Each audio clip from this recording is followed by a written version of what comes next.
Assalamualaikum warahmatullahi wabarakatuh. Sahabat para pencinta sejarah, penggemar sejarah, dan para pelaku sejarah ya.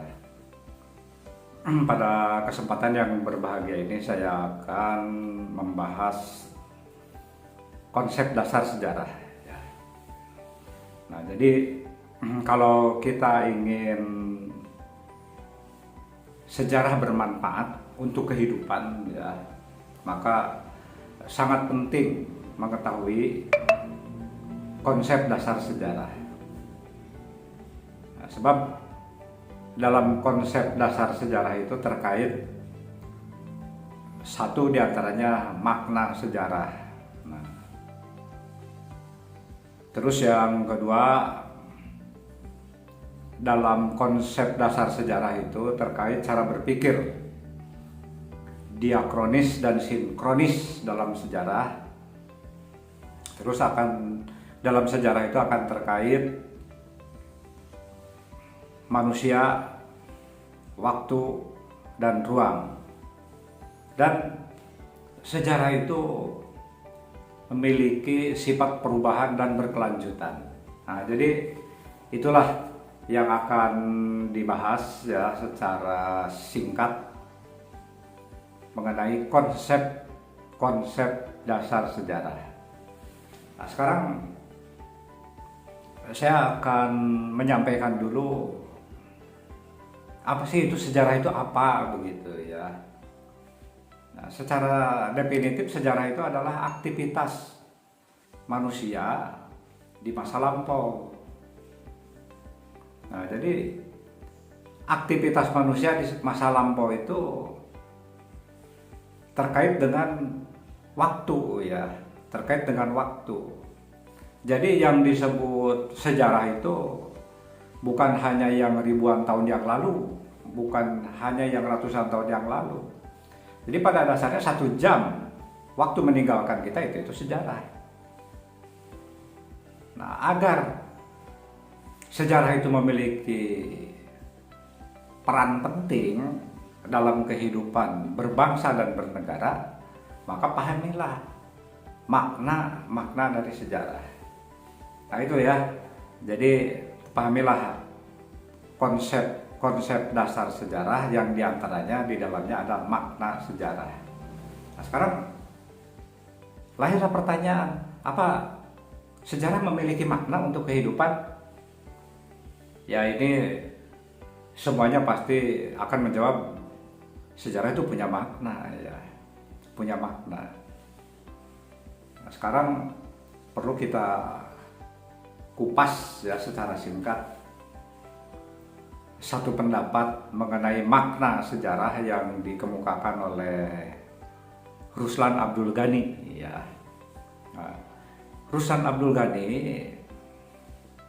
mengatakan ya, bahwa dalam kita memahami sejarah itu terkait di dalam sejarah itu 3 dimensi ya. Ada 3 dimensi dalam sejarah itu. Ketiga dimensi itu terkait dengan dimensi waktu. Satu, dalam sejarah itu ada dimensi lampau, ada dimensi kini ya, ada dimensi sekarang. Nah, jadi maksud saya akan datang begitu ya, bukan dimensi sekarang. Jadi terkait dengan sejarah itu yang memiliki 3 dimensi, dimensi lampau, kini, akan datang. Nah, ketiga dimensi itu harus sinergis begitu ya, harus sinergis. Nah, contohnya begini ya, karena sejarah terkait dengan masa lampau, berarti sejarah itu akan memiliki banyak menyimpan pengalaman ya, pengalaman. Untuk siapa itu pengalaman itu? Ya, untuk dijadikan sebuah landasan berpijak oleh kita yang hidup di masa kekinian atau sekarang. Nah, jadi masa lampau itu masa lampau itu akan selalu menjadi pengalaman, akan menjadi inspirasi bagi kita yang hidup di masa sekarang. Dan masa sekarang ini akan menjadi motivasi, ya, akan menjadi motivasi untuk membangun masa yang akan datang.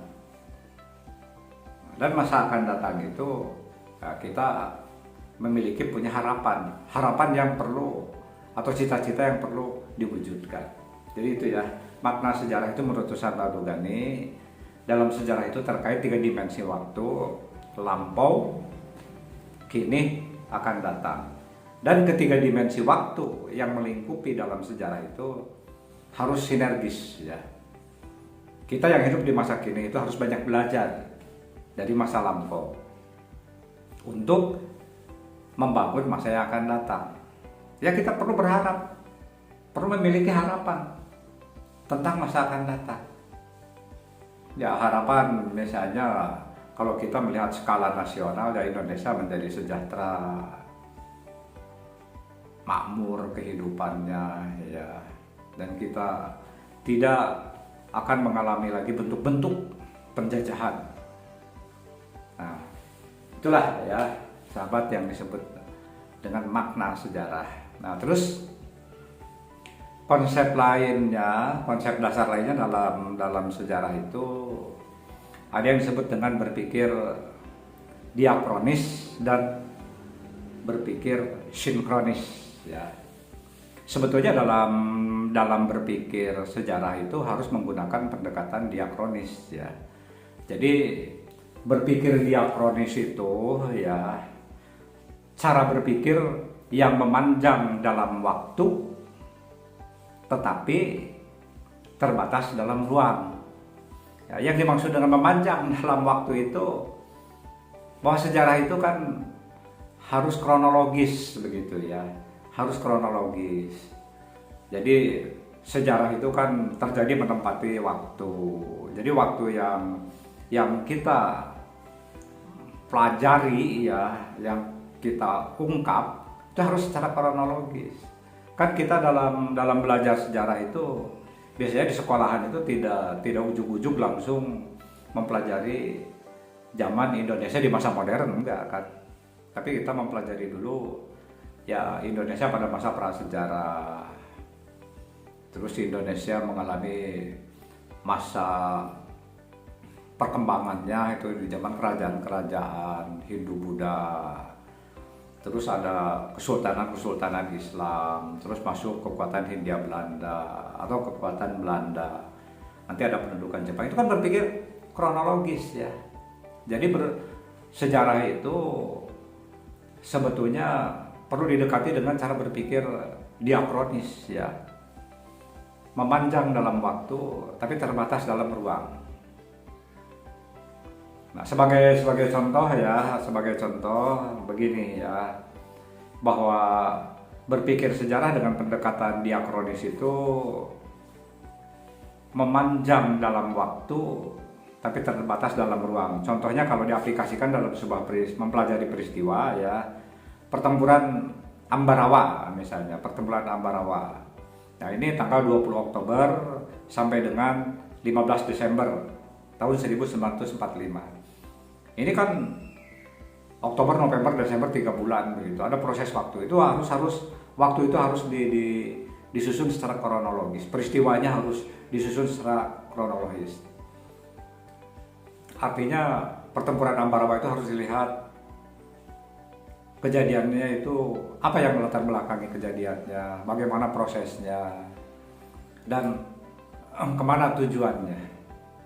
Berhasilkah atau gagalkah begitu. Pasti ke sana kita tujuan mempelajari sejarah itu berpikir diakronis dalam sejarah itu seperti itu, ya. Memanjang dalam waktu tapi terbatas dalam ruang.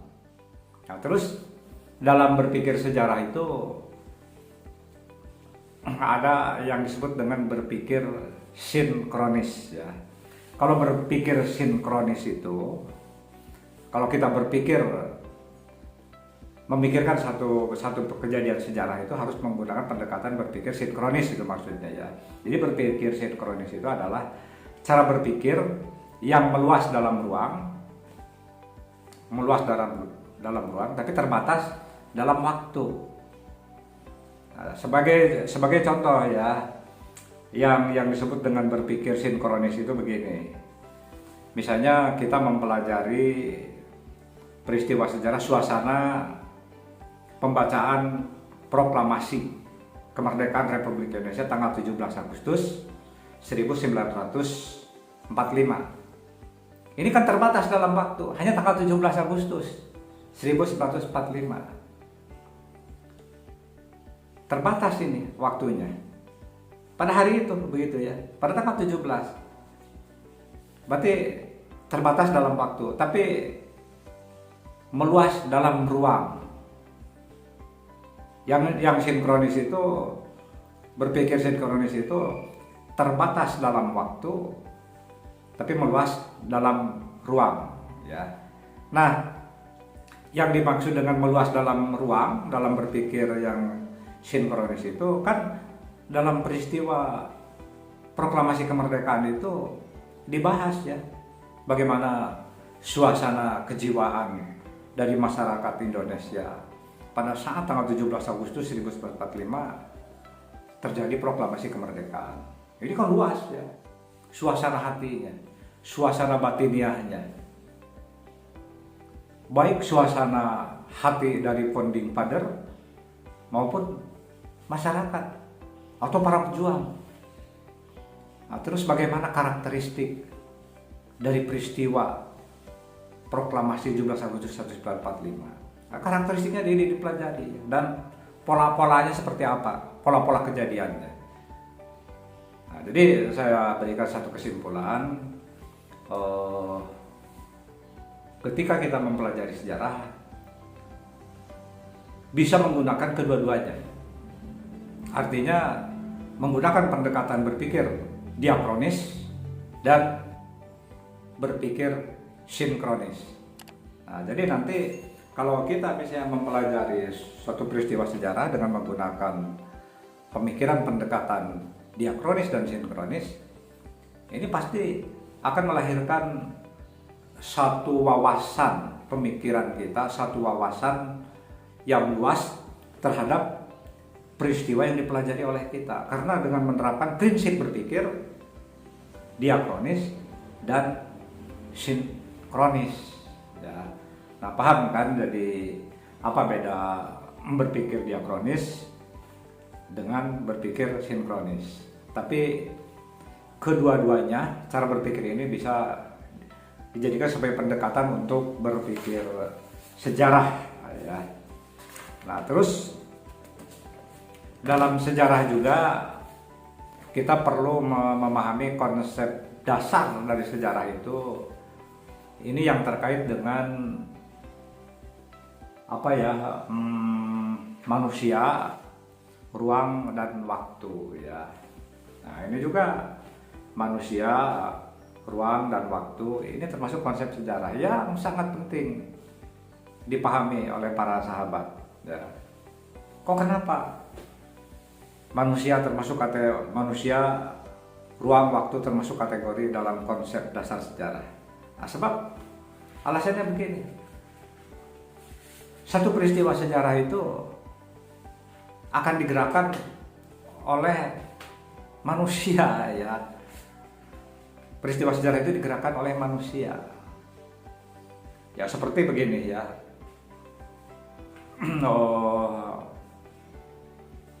Kita bertahun-tahun melakukan perlawanan kepada kolonialisme Belanda.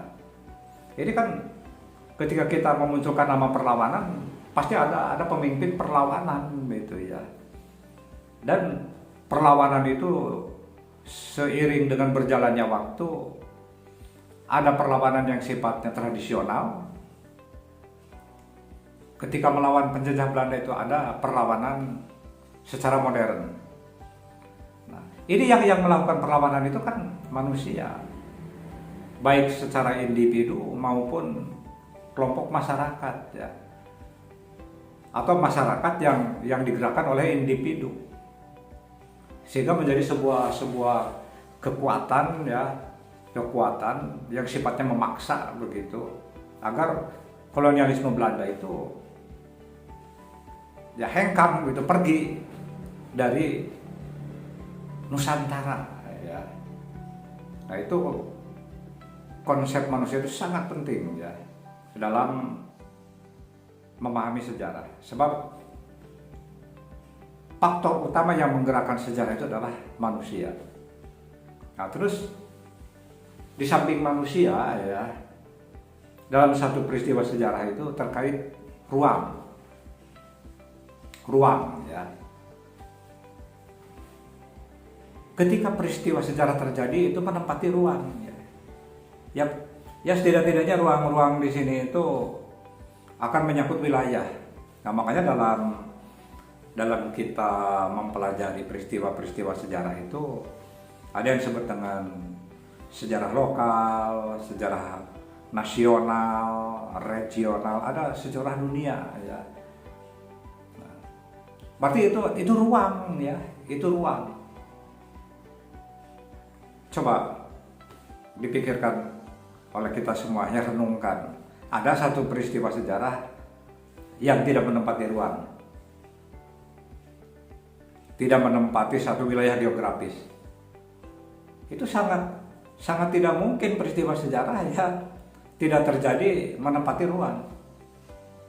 Nah, jadi sudah dua yaitu konsep dasar sejarah, bahwa sejarah itu terkait dengan peristiwa sejarah, terkait dengan faktor manusia dan faktor ruang.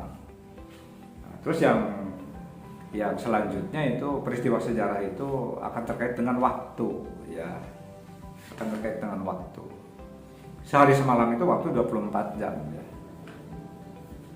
Sejarah itu akan terjadi dalam waktu-waktu tersebut. Ada peristiwa sejarah yang hanya terjadi, misalnya kejadiannya hanya 3 jam misalnya, atau hanya dalam 1 hari.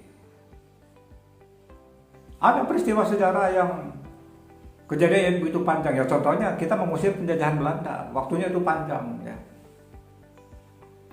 Perang Diponegoro itu termasuk kategori ingin mengusir penjajahan Belanda. Itu 5 tahun. 5 tahun itu cukup panjang. Tapi secara umum rakyat Indonesia melawan penjajahan Belanda itu ratusan tahun ya.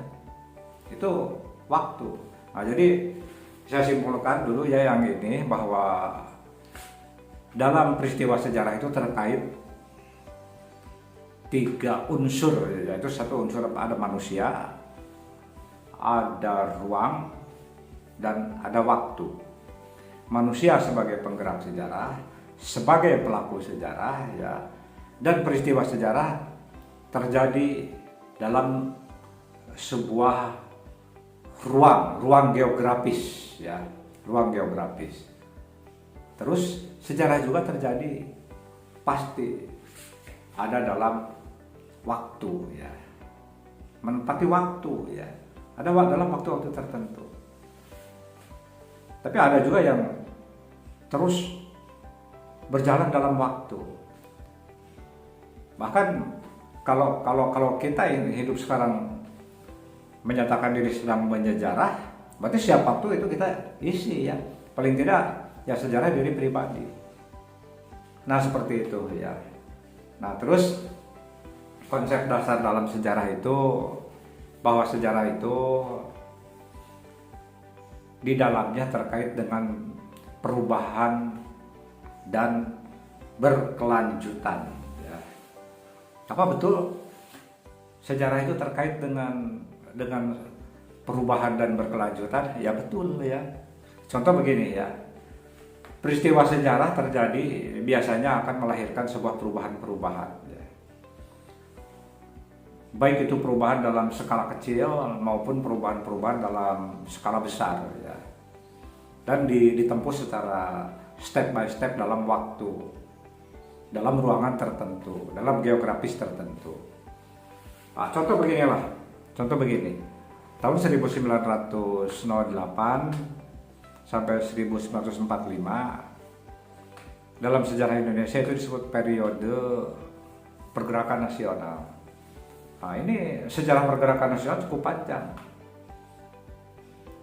Apa yang diciptakan oleh para pejuang pada masa pergerakan nasional? Ya kita ingin menginginkan perubahan, ya, perubahan supaya kita dengan perjuangan pergerakan nasional itu bisa melahirkan sebuah kemerdekaan. Jadi hidup kita itu tidak selalu ada dalam cengkraman penjajahan Belanda. Ini kan perubahan. Nah, terus setelah kita merdeka, ya, berarti kan kita berubah dari tadinya status dijajah, akhirnya kita merdeka. Tidak sampai di situ, kita terus melakukan perubahan-perubahan dalam waktu, dalam ruang. Manusia itu melakukan perubahan dalam waktu, dalam ruang. Nah, itulah yang disebut dengan sejarah berkelanjutan. Kita pada dasarnya, ya, sampai saat ini sekalipun kita sudah merdeka, ya, kita melakukan perubahan dan berkelanjutan, ya. Nah, berkelanjutan di sini itu, ya, kita selalu melakukan perubahan dengan proses berkelanjutan untuk mencapai satu tingkat kesejahteraan hidup yang lebih bagus. Saya rasa ini sangat sia-sia, ya, kalau kita sudah merdeka gitu. Tapi hidup kita misalnya terpuruk seperti masih hidup di zaman penjajahan, bahkan misalnya lebih ternistakan seperti dari masa penjajahan. Nah, seharusnya kita memahami sejarah itu atau hidup menyejarah itu harus melakukan sebuah progres pergerakan untuk menuju mencapai harapan. Seperti dikatakan oleh Ruslan Abdul-Ghani, masa depan itu kita untuk meraih harapan. Nah, jadi sudah jelas, ya, sahabat, ya, bahwa kalau kita ingin mengerti sejarah, kalau kita ingin paham sejarah, ya, pahami dulu konsep dasar sejarah, ya. Nah, sebab kita tidak akan bisa merasakan makna sejarah kalau kita tidak mengenali konsep-konsep dasar dalam sejarah. Pahamilah makna sejarah, ya, karena sejarah itu memiliki makna. Terus pahamilah konsep dasar dalam sejarah itu, ada yang disebut dengan konsep dasar diakronis, sinkronis, dan kalau kita berpikir tentang sejarah bisa menggunakan pendekatan berpikir sinkronis dan diakronis. Nah, terus dalam peristiwa sejarah itu terkait 3 dimensi, ya. Satu, ada dimensi lampau, ada dimensi kini, dan ada dimensi akan datang. Dan ini antara lampau, kini, akan datang itu sinergis, ya, ada benang merah. Lampau bisa dijadikan sebuah pengalaman, dan yang kini, yang sekarang sedang kita jalani, harus hidup penuh dengan motivasi berdasarkan pengalaman. Dan masa datang kita sudah memiliki sebuah harapan, dan harapan yang harus diwujudkan. Terus dalam sejarah itu ada faktor manusia, ada faktor ruang, dan ada faktor waktu. Karena apa? Karena sejarah terjadi digerakkan oleh manusia dalam sebuah ruang geografis dan memiliki waktu, ya, waktu. Sejarah itu terjadi bukan hanya peristiwa sejarah yang misalnya ada 100 tahun kejadiannya. Ada perang misalnya yang sampai 80 tahun. Itu memang peristiwa sejarah, tapi ada peristiwa sejarah yang bisa terjadi hanya 1 hari begitu, ya. Hanya bisa terjadi hanya beberapa jam begitu. Seperti proklamasi kemerdekaan itu sebagai titik kulminasi dari perjuangan rakyat Indonesia. Pembacaan teks proklamasinya itu kan tidak dalam waktu berpuluh-puluh jam. Itu hanya ditempuh ukuran 1, 2 sampai 3 jam itu, ya. Nah, terus perlu dipahami juga bahwa karakter sejarah itu, ya, sejarah itu selalu untuk melahirkan sebuah perubahan. Bukan yang namanya perubahan itu bukan harus mundur tapi maju begitu ya. Nah, di samping memiliki sifat perubahan, sejarah itu mendobrak gitu, berevolusi, berubah itu, atau dengan bentuk evolusi gerakannya. Untuk apa? Untuk mencapai sesuatu harapan dan berkelanjutan ya. Nah, jadi kita tidak akan pernah berhenti ya. Selama jagat raya ini berdiri, sejarah itu akan tetap ada. Nah, hanya maju mundurnya pergerakan sejarah manusia di dunia ini tergantung kepada manusia yang menggerakkannya. Ya. Nah, mungkin itu sahabat ya apa yang dapat saya sampaikan mengenai konsep dasar sejarah. Sekian, terima kasih. Wassalamualaikum warahmatullahi wabarakatuh.